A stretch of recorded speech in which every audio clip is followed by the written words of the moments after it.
Hi everyone, I'm a minimalist, which means I only have things that I value. If I'm gonna bring something new into my home, it needs to be something that serves a function, something that brings me joy, something that I really need or really want, depending on what it is. So today I'm gonna give you 10 things that I no longer buy as a minimalist, or something that I only buy when I absolutely have to. This list is of things that I personally don't want to buy, but lots of minimalists out there might want to buy these things. It's different for everyone. The first thing on my list is merch or themed clothing, anything like that. I used to love buying merch. Especially if I went to an event or something, I would love to have a t-shirt from that event because of the memories and all this.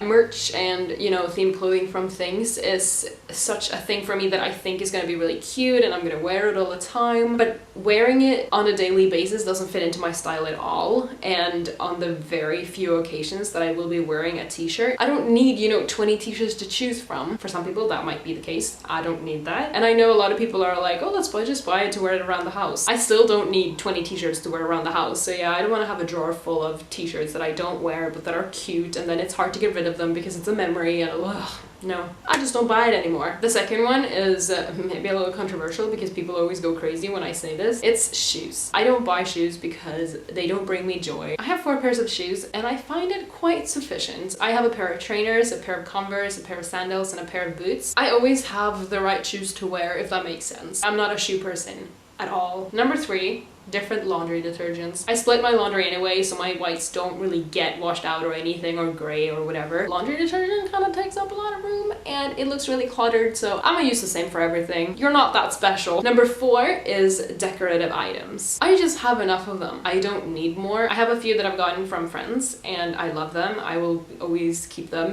but I don't need to buy more. And I know that if you go to like Next and stuff, they have so many cute things, and yes, I think they look cute. I'm like, oh my god, maybe that would look really cute in my flat. But then that's something I need to, make room for, and that's something that's gonna take up space. I just want to have things really simple. The 5th one is kind of similar, and it's pictures and art. I used to be that person who loved to buy posters and get these random pictures and stuff, and I would just fill my walls with things, but I don't want that anymore. I really like keeping my walls clean and empty. I have a designated corner with art that my friends have given me, and I love it. Number 6 is pajamas, because I don't wear pajamas, I sleep naked. I do still appreciate when I get pajamas as gifts because I will wear them in the evening and it's super cozy. So it's not like I don't want to have any pajamas at all, because it's nice to wear them as like at-home clothes, but I wouldn't buy them myself, especially because it's a typical gift, so I don't need to buy them myself. Number 7 is stationery. Stationery is so freaking cute. It's so hard not to buy it. It's just so unnecessary a lot of the time, and I know Amy Santiago would kill me if she heard that. Number 8 is something I really think everyone should focus on, and it's clothes that I don't see a purpose for. So with my wardrobe, everything kind of has to be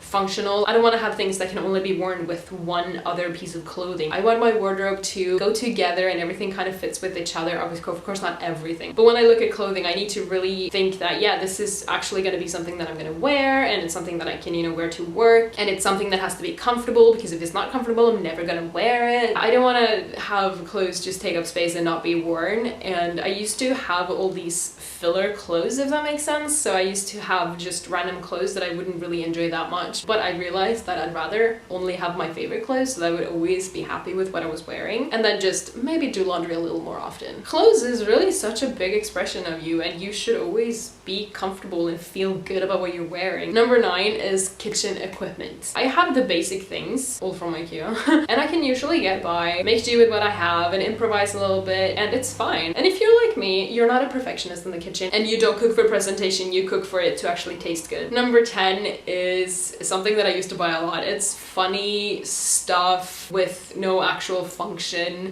Those things that you see in stores like Paper Chase or Scribblers and stuff, and it's like, oh, that's funny, or that's cute, or that's really visually pleasing. I'm gonna buy that without thinking about it at all. And it's most of the time something that you cannot use for anything, or it's not functional, or one of those little funny books with like, I don't know, like pictures of dogs doing this and dogs taking selfies. That's the kind of Christmas present I used to always buy for people. And I'm not trying to shit on these books. Like, I love books and I think those are super cute, but I don't want to buy things for people that are not really gonna be appreciated in the long term, I want someone to enjoy enjoy their gift in the long run and not just on Christmas Eve and you sit there and you're like, we open presents on Christmas Eve in Norway. You sit there and you're like, oh, this is cute. And then it just ends up in the pile of gifts and then you put it in your bookshelf and you never really touch it. And also a big thing here is funny mugs and cute mugs and all this. This might be surprising because I love mugs. I adore mugs. I'm obsessed with mugs. And if I didn't control myself, I would definitely have like a whole cupboard full of mugs. I think a lot of people overconsume when it comes to mugs because they are such an addictive thing to buy. And it's one of those things that's easy to excuse because you actually use them. Even if you have 20 mugs or whatever, you're still gonna get through them probably, unless you have one favorite and you only use that one. Also, this might be a little bit surprising because I do collect mugs. I collect Moomin mugs. They're so freaking cute. But I am not a collector as in I need to own all of them. I am a collector as in I'm gonna buy the ones that I think are cute. If I don't absolutely love it, I'm not gonna get it. And that's pretty much how I feel about everything. If I don't like absolutely love it and I really want to have this in my life, then I am not gonna buy it in general. I really